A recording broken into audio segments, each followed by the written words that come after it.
Good morning. This is Corey Cohn from the Office of Business Development, and today I'm going to be presenting on the Placer.ai Q2 report for 2025. Today's agenda is the following. First, I'm going to introduce the Office of Business Development. It's the office in which I work in, and I'll tell you a little bit about how the Office of Business Development can be a resource for you as an existing business, broker, property owner, or other key business stakeholder. Second, I'll go over the overview of Placer.ai. What is this tool exactly? How is this location analytics platform of use to businesses, and how is it of use to the city? And then fourth, I'll be going over the business district overview. So I'll be starting with the central business district, moving on to Ravinia, then Crossroads, Briergate and Garrity Square, and finally the North Skokie corridor. And then fifth, and I'll be reiterating this throughout the presentation today, how to request a customized report, which is really how you as a business owner, broker, property owner can leverage this platform to make insights into how you could change your business properties to match what the data is presenting us today. So first, I am Business Development Specialist Corey Cohn under the Office of Business Development, but we have three other individuals in our office that are here to assist you. First is Business Development Manager Jamie Elder, who will be the manager of the division. He'll be working on business retention, attraction, and other key projects. And then myself, who helps along with administrative, site selection, providing some knowledge of our existing business mix, grant informations and incentives, and ways to promote your business. And then Angela Schaefer, she works as part of our team to help with kiosks. She helps with outdoor dining permits for restaurant tours, and who oversees our division is Assistant City Manager Aaron Jason. So here's just some of the things that the Office of Business Development can help you with. First, we can help you with the site selection piece. So if let's say you're looking to relocate within the city or looking to expand to an additional location, we can help with that site selection process. Secondly, we're here to help you navigate through the regulatory and permitting process. We work side by side with the Community Development Department to make sure that you know your next steps if you decide to expand or move or want to understand some of the regulatory processes in Highland Park. Third, we are here to provide information on zoning and what our economy looks like. What does our business mix look like? Also, we're here to talk about grants and other business incentives. We have a variety of business incentives that we are here to offer. These include things like repairs to your exterior facade with the exterior improvement grant, if you want to upgrade signage or your awning or outdoor furniture, as well as an interior improvement grant that is for restaurants, both full service and limited service. And lastly, we are here to help promote you on our various modalities. So we have digital kiosks downtown. We have social media accounts, the Weekender, which goes out to a distribution list of thousands, and the enjoyhighlandpark.com platform, which keeps together all of the great things happening in the city of Highland Park. So before I get into the usage of Placer, I want to give you a little bit of an overview on what Placer is. So Placer takes the data from your phone and tracks your location from it. So whenever you have a phone in your pocket and you're walking around, or you have a laptop that's carrying in your bag, you have an IP that is with you. So what Placer does is it anonymously, and that's a key word, anonymously tracks with your consent your mobile devices to kind of give a comprehensive view of where exactly people are going and how they can analyze that information to let stakeholders like the city know how we can use this foot traffic information for purposes of fine-tuning, attraction strategies, retention strategies, or fine-tuning some of our special events. It's a really interesting tool. It's not just for the public sector, it's also for the private sector. So there are subscription models. If you think this might be a tool for you, I'd be happy to contact you with our customer service agent. Now, this is where we'll really be diving into the deep content of our presentation. So I'm going to start off with the Central Business District. This is home to 400 of the 750 businesses that do reside in Highland Park. From a foot traffic standpoint, I did want to just give you an overview on what it is looking like. So Q2 performed incredibly. So Q2 is from essentially, April 1 to the end of June.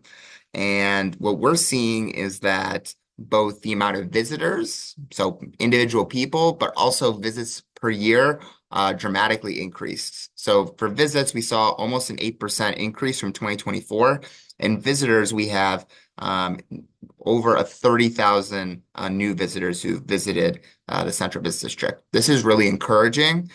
Typically, what we've seen in data is that Highland Park has some seasonality. So typically Q2 and Q3 are the most visited quarters in Highland Park and usually the best months for businesses in Highland Park. While Q4 and Q1, which are in the colder weather months, tend to be perform a little less strong, just because of the seasonality. There are a lot of snowbirds who live in the community, etc. So some things to note is here we're seeing that more visitors are coming and visits are coming, and people are staying for a long duration downtown. So one thing I wanted to do in this presentation is break down what days were the most popular days and what trends can we get from this data. So in Q2, these were the most popular days that people visited the Central Business District. Saturday, June 14th, there were a few events that happened over the course of that day. First there was the Arts on Sheridan Art Festival, and that brought a lot of foot traffic into the Central Business District. Secondly, there was a protest that happened downtown as well that day that accounted for a few thousand unanticipated visitors. Beyond that, the Saturday of May 17th was also a very encouraging day. There wasn't necessarily anything from a holiday standpoint or event standpoint that happened that day, but it's interesting to note that there were several dates in May in particular that performed very well. So if you're thinking of, maybe when to know when exactly that foot traffic increases in Q2, you can kind of see around mid-May, right around Mother's Day is a good data point to note that you'll typically see an uptick in visitors around that time. Also, just to note, a couple other events was the Sunday of June 1st. That was the North Shore Half Marathon, typically a day that you will see more visitors come in, particularly in the early part of the day as the race usually finishes for most around 1. And then Friday, June 20th, day 1, Taste of Highland Park.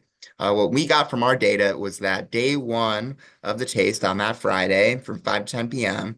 was the highest performing event attendance date since the Taste separated from Port Clinton Art Festival several years ago. So I think that's a really good data point. It's really encouraging. The big difference between the Taste this year opposed to last year is the site location. It had moved from the North St. John's lot, commonly referred to as the lot, to Port Clinton Square, which activated a different portion of downtown. Here is a variance of how you can see from week to week how well the Central Business District performed. So if you kind of want to look at it at a glance, you can see that May in general was a really highly foot trafficked month. Basically from start to finish. The best performing month in May was the last part of May, around Memorial Day weekend. So clearly people were coming in for the holiday. What is interesting to note is a couple other peaks as well.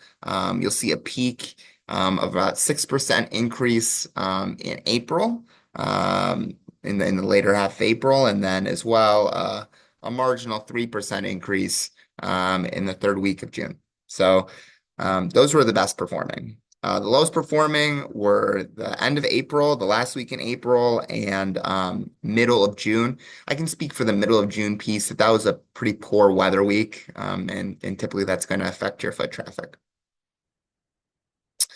From a visitors per hour standpoint, it's pretty much identical. I think the one thing to note here is that The big difference is going to be a little bit more visitations at night in quarter two opposed to quarter one. And that's, I think, really due to my best guess is sunlight. People want to be out later when the sun is out later. And when the sun sets earlier in Q1, people don't want to be out as much, both from a safety standpoint and from just a comfortability standpoint. But in Q2, you can see that people tend to linger out later in the central business district.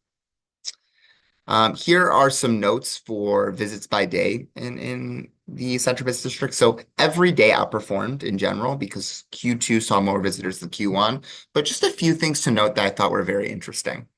One thing to note was that on Friday um, outperformed Saturday. We have never seen this in any of our other business districts or at any other points. I think a big part of that is the activation of some events that are happening on Fridays, between the Bitter Jester concert series, the Taste of Highland Park. There was something going on from an event standpoint every Friday. And as a result, I think that really helped boost traffic. And so much so that, it performed better than Saturdays. Thursdays are a strong day. And I think it's just good to note that, I was out here where I'm recording this on a Thursday. There is a lot of foot traffic on Thursdays in the downtown district. So if you're not capitalizing on that foot traffic, or you're thinking of a time to maybe modify your hours or modify your staffing, and you notice more traffic on Thursdays, that's for good reason. This is a trend that we've seen throughout several of our reports, and it's typically a stronger showing day. Another thing to note is just that Sundays and Mondays tend to be the lowest performing days from a visitation standpoint in the central business district. So if you're looking for, days to reduce hours or days to maybe even close, those days tend to be the lowest foot traffic volume. Now, a key note to make about closures or adjusting hours is, I always say, is it the chicken or the egg?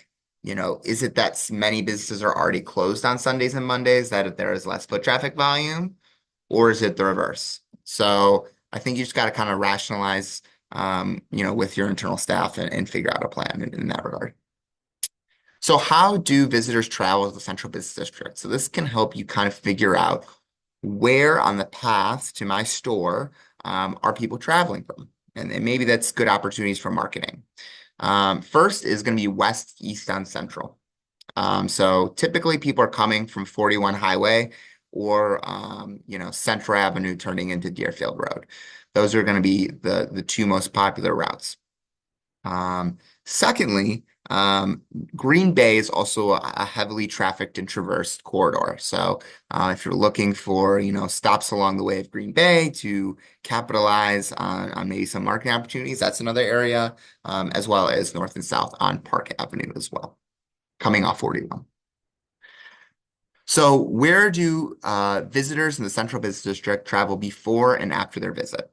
These are some of the top destinations. I think one thing to note is the hospital, Target, these are places that have the most visitations in general. But, if you're not taking advantage of maybe marketing in those places, or maybe putting your products in some of those places, this might be a good opportunity to explore. So I wanted to break down visitors by zip code in the Central Business District. So, contrary to what most people think, um, uh, most people who visit Highland Park are not from Highland Park. So only 13 or about 14% of visitors in Q2 were from Highland Park. And that's actually an increase that we're seeing year over year. So that's encouraging to see. The second is going to be a combined zip codes from Chicago. And that's just because of Chicago's, very large and dense population. About 10.5% of visitors come from Chicago. 8.2% of visitors come from Deerfield. We're seeing an increase in year over year change in visitors there as well. Northbrook, we saw a very large increase in year-over-year change. They rack up about 5.5% of visitations, as well as some of the other neighboring communities, including Lake Forest, Glencoe, um, Wilmette, Highwood, etc. Here are some of the audience profiles of the Central Business District. This presentation will have a link down at the bottom for the actual PDF for the presentation. I encourage you to click on these exactly on these platforms. So if you click on like Power Elite, you'll get a web page that comes up for the Mosaic profile. So Mosaic profiles are a profile that Experian, a credit agency, categorizes customers into. And so what we did is we found through Placer the most common of those audience profiles that live within a 10-minute drive of the Central Business District. And this is the results. So the power elite, they're the wealthiest households. They're in their peak earning years. They typically have older kids and they're homeowners. Booming with confidence is a slightly older demographic. They're also in the household homeowner camp. They're in their peak earning years, but their kids are usually aging out of living with them. So they're usually, 18 to 25. Significant singles is only makes about 4% of the population. But these are typically people who are maybe single. They're in their, 36 to 45 range. They're renters rather than buyers. And they're a little more active in their lifestyles than let's say somebody who's booming with confidence. I'll repeating this throughout the presentation, but there is a way to request an individual report. So if you're a business, broker, property owner, and you want to know specifically about one property, we're able to generate reports for any first floor business. So these are some of the metrics that we can pull for you. Where do your visitors shop from? The visitors by zip code. How far do they shop from? What are their visitations by days or by hours? And that demographic overview of those mosaic profiles I just mentioned. Now, if you want to request a report, all you got to do is email businessdevelopment@cityhpil.com with the following information. We'll turn those reports around in about 1 to 2 business weeks. And just note that, particularly for appointment-based businesses, that sometimes we do have some difficulty being able to pull that data just because it's not sufficient enough. So let's say you're a doctor and you want a report pulled and maybe you only have, 2 to 3 patients an hour. We need a sufficient enough sample size for Placer to pull a report for you. So this is just something to know. All right, we're now moving on to the Ravinia Business District. So the Ravinia Business District is on a slightly different trajectory as the Central Business District. So we did see actually a slight decrease.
All right, sorry, a little technical error. So one thing to note about Ravinia is that we're seeing an increase in visitors, so unique visitors that are traveling to the Ravinia Business District, but the number of visitations year over year, we're seeing a decrease. So what does that mean? That means that more people from who are unique who haven't been to Ravinia Business District are coming to Ravinia Business District, which is really encouraging. However, they are not repeating as frequently. And that's probably particularly locals aren't repeating as frequently. That's an interesting trend. I think it will take another quarter to kind of deduce maybe the reasoning for this, but it is an interesting trend that we're observing. And it's just interesting to note in general that, that visitors can increase while the individual visits could decrease. So here is the weekly variance in Ravinia. So some things to note is that, May and April had some significant dips, but what we're seeing is kind of a turnaround in visitation as the summer um, brews here. And that's, I think, because that Ravinia Business District really does thrive on those food truck Thursday events. And as you can see that the events are actually outperforming last year's totals by week. So here, the most popular visitation days, you can see this. So Thursdays, which typically in most business districts wouldn't be the most popular day to visit, are routinely the most popular day to visit Ravinia. And that goes to the success of that event. Now, we had done some theme nights, and our first theme night was really successful in June, racking about 4.3 visitations in that district that evening. It's also important to note that not only does Ravinia capitalize on the Food Truck Thursdays event, but they do capitalize on Ravinia Festival. So I noted here some of the dates for Food Truck Thursdays, some of the acts that were happening in Ravinia, as lots of people will end up having dinner in Ravinia Business District and taking a bus to Ravinia Festival. So important to note. And then Friday, June 6th, which was opening night in Ravinia, rounds out another popular visitation day. So by hour, just to note that Ravinia typically has kind of two peaks in the day. One is around the 11 to 1 o'clock hour, the lunch hour. And then secondly is really a dinner hour. And I think it's really important opposed to the other districts is, Ravinia thrives a lot at night. Due to a lot of night activity, to the events being at night, to Ravinia Festival's events being at night. So most business districts see generally a dip in those night hours, whereas Ravinia does much better. So kind of think if you're a business there and you operate during the day, how can I capitalize on the increased foot traffic at night? By day, here are some things to note. As I mentioned, Thursdays are the best performing day. And that's due to Food Truck Thursdays, which start in June. I think you'll even see in quarter three a more drastic difference here as well. Fridays and Saturdays also perform well. Um, uh, and, kind of the same trends we see across the board. So Sundays, Mondays are the lowest performing days, and Tuesdays, Wednesdays will hold steady. Where do people travel from? So the most common way is on Green Bay Road. So they'll take Green Bay Road to Roger Williams. Also Clavey. If you take Clavey to Green Bay, that's another popular direction. Lake Cook or County Line Road is another one that's a popular area to traverse. And then north and south on St. John's. That's probably where people are coming when they're coming from downtown Highland Park. Visitors by zip code. So just some things to mention. So Ravinia is typically a little bit more local than, let's say, the Central Business District, because as you can see, 51% of visitors come from Highland Park. And I think what's important to figure out is how can we get people from Deerfield, Chicago, Glencoe, Northbrook, Techney, and other neighboring communities to come to Ravinia and to continue to come to Ravinia. So just an interesting trend that we're seeing. Where do people go before and after? Crossroads Shopping Center is the most common. Rosewood Park, Walgreens, Friends Park, and Ravinia Festival. So those typically are the most common. These are the audience profiles again. So if you want to, so the audience profiles come from Experian. They have mosaic profiles. So they take your credit card history, what you're spending your money on, and they categorize you into one of a variety of groups. These are the most common groups that live within a 10-minute drive of Ravinia Business District. 74% are in the Power Elite, which are the wealthiest households. They're people in their peak earning years. They have older kids and they're homeowners. Booming with confidence. These are people who are established, maybe slightly older, living in large suburban homes. They're homeowners typically, and they make about 18.2% of households. And these are typically people who have kids who have aged out of the house. The third group, which is drastically lower, is significant singles. These are typically renters opposed to buyers. They're in that 36 to 45-year-old camp, and they make about 2% of households. All right, moving on to Crossroads Business District. So, Crossroads, this is probably the most steady of the business districts. The type of business mix in there are typically things that you'll see people buy throughout the year, which helps with the steadiness of the visitation, the visitors you'll see. One thing to note is we see the same piece that we saw in Ravinia and Crossroads. We're seeing more visitors come, so more unique visitors, almost 200,000 in Q2 of 2025. But the number of visits compared to last year have went down. So those repeat visitors we're seeing less of, but we're seeing more unique visitors come. So an interesting trend. Crossroads has steady day traffic, basically from 8 to about 5, with dips drastically from 6 p.m. onward. Crossroads has kind of a similar mix to Ravinia in the terms of the visitors that it sees, but the most popular being from Highland Park. Northbrook, being the neighboring community, also has a large share, 9.5%. Deerfield, 8.8%. Chicago has a healthy chunk of visitors as well as some other neighboring communities. Visits by day. So one thing to note about Crossroads opposed to the other business districts is you see steadiness throughout the week. So Monday through Saturday, you'll see pretty much consistency. Sundays, which some businesses close, you'll see a dip. But just some things to note. Friday, again, outperformed Saturday here. I'm interested to see how that trend continues in Q3. But Monday through Thursday are consistent, which is good to see. Here are where people, when they visit Crossroads, go to. So we're able to pull this because of kind of how small and how Crossroads is kind of one large shopping center in many ways. So you can see that Thornton's is going to be the most visited, obviously for more quick stays, but LA Fitness trails that, along with CVS, Shell, Binny's, Waterway, and some other key businesses. So where do people in the Crossroads business district travel before and after?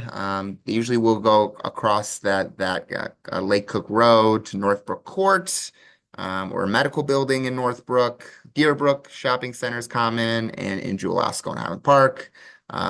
Also Mariano's, which is near Northbrook Court, and McDonald's, and Trader Joe's as well. So audience profile, it's the same that you'll see across the board here. So if you want more information, you can click on these audience profiles. But if you're a Crossroads business, just note that you have the Power Elite, Booming with Confidence, Significant Singles as the Experian Mosaic profiles, which are essentially customer profiles that the Experian credit agency categorizes people in based on their credit history. So just some things to note that, wealthy neighborhoods, with peak earning years are near your community, and there's a large subset of those people who are aging in that 51 to 65 camp that are homeowners. They may have kids who are just leaving the house. So those are probably your two most popular demographics to market to. Most important, one thing to get out of this presentation is how to request a customized report. So you can email the business development office at businessdevelopment@cityhpil.com with the following information. We'll get back to you within 1 to 2 business weeks with those reports. Some things you can ask are, what are your busiest days and hours of the week? Where do your customers shop from? What are the demographics of your business? I'm able to provide that information to you for free. So make sure to take advantage of that opportunity. And just note that if you're maybe a second level business or if you're like a doctor's office or salon, it may be hard to obtain your report. We'll still try to run it for you. But if you're appointment based, it can be hard. You need a certain level of foot traffic in order for us to pull a customized report for you. Briargate and Garrity Square is our next business district for the Q2 report. So here is one thing to note. Here we're seeing some dips in Garrity Square. So there has been, some tenant changes in the shopping area, but also, some things to note are new ownership, things like that, and as well the seasonality of Highland Park. But we're seeing a decrease from Q2 of 2024 to Q2 of 2025, both in visitors and visits. Definitely something to monitor on our end. This is just something to note. So we'll see where this trend goes moving forward. There is a vacancy in Garrity Square that could be filled and bring some more traffic in that area, but just something to know. Briargate. Briargate is performing pretty consistently across the board. We're seeing a slight dip in visitors and visits, but nothing too out of the ordinary. And just note that visitor frequency is staying the same, dwell time, the length of stay is staying the same, and the amount of visitors is staying pretty consistent from what we've seen in years past. I think the key thing to note regarding Briargate is the jump from Q1 to Q2. And that tells you everything you need to know about the seasonality of Highland Park. That's over a 10,000 visitor difference. And that's just due to, the amount of population that's in that area during that time. All right, Garrity Square. So a big piece of Garrity Square is the Starbucks that exists in Garrity Square. So these are consistent to kind of what you'll see at the Starbucks. So you'll see high volumes kind of going from 9 to around 2. And then when, you're not in need of a coffee anymore, you'll see a decline, a steady decline from 4 to 10 p.m. From a visitors by hour in Briergate, this is typical of kind of an industrial sector. It's really strong from 9 to 5, but beyond that, you'll see a decline in visitations. In Briergate, pretty consistent across the board in terms of visits. The key here is that with Jewel being the anchor of Briergate, that Tuesdays, Wednesdays are typically the lowest performing day, but when you have a huge grocery store that accounts for a lot of the visitations that come to your district, you're just going to see a consistency across the board, considering Jewel's open 7 days a week. Garrity Square, one thing to note was this odd outlier on Tuesday from last quarter, but otherwise we're seeing the kind of same consistency across the board. Thursdays perform better than the rest of the week, rather as Monday, Tuesday, and Sunday. But Fridays and Saturdays perform pretty strongly. Here is the visitors by zip code. Positive year-over-year changes with Northbrook, Wheeling, and Buffalo Grove. So it's good to see that, we're seeing maybe some slight declines in Highland Park and Deerfield. And maybe that other category, but some of our neighboring communities we're seeing increases year over year. Briargate, here are those metrics. I think one thing to note is between Briargate and Garrity Square, they hover around 30 to 45% of their visitors coming from Highland Park. So they're a little bit more resident centric. Briergate and Garrity Square, so the most highly visited locations, and really this is the key to emphasize that the Jewel and probably the Starbucks are going to be the two most frequented businesses in that area. So they do dictate a lot of the visitation patterns that happen for the district. But the three most popular kind of areas people visit are Jewel, Old Deerfield Road, and Richfield Avenue, which is kind of where Bluegrass is and the police station, and Garrity Square, which houses Starbucks, Ordo, Open Flow Acupuncture, Judy's Pizza, um, and a gas station as well. Same audience profile again across the board. I think it's just what percentage of the households are there. So for both Garrity Square and Briargate, 61% of the households come from Power Elite health, Experian Mosaic profiles. Booming with Confidence is about 25%, and then Significant Singles is about 30%. If there's one takeaway to get away from this whole presentation, it's just to request a customized report. So businesses can request a customized report, and they can get some metrics like where are people shopping from, what the visitors by zip code, how far are they traveling, what are their visitations by hours, which days do they visit, and then that demographic overview, so those Experian Mosaic profiles. To request a customized report, you just need to email the business development office with the following information.